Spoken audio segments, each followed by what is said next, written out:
All right, welcome back to this video here as we continue our discussion on the storms on the gas giants. And one of the interesting phenomenon that occur on gas giants is that you have thunderstorms just like you do on Earth, right? And there's lightning, and these storms also have precipitation. But this is not the same precipitation that we have on Earth. Although there is water in the atmosphere of the gas giants, right?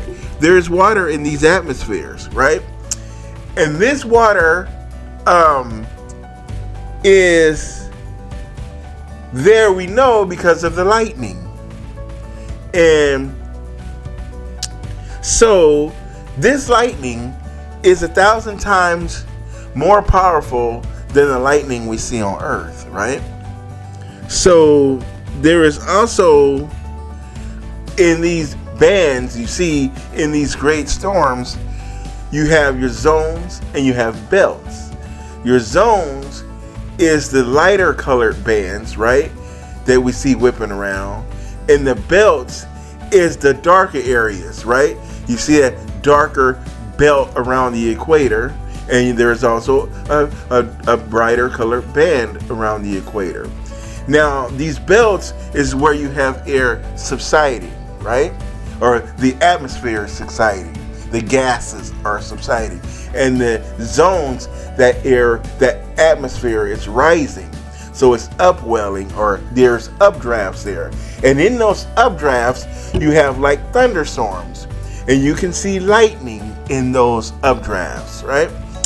And one other thing that's special that is going to be a whole nother video about is that the precipitation in those thunderstorms is diamonds, carbon, compressed carbon, right? That is the precipitation in the thunderstorms of the gas giants. It's present on Jupiter, it's present on Saturn, also in the ice giants of Uranus and Neptune. There's also that presence of that diamond rainfall, which I'll make a whole nother video about. Okay, we're almost out of time today, but I hope I gave you something to chew on there and something to ponder about. In the next video, we're going to start talking about those ice giants, Uranus and Neptune, okay? So I'll see you in the next video. Everybody have a great day.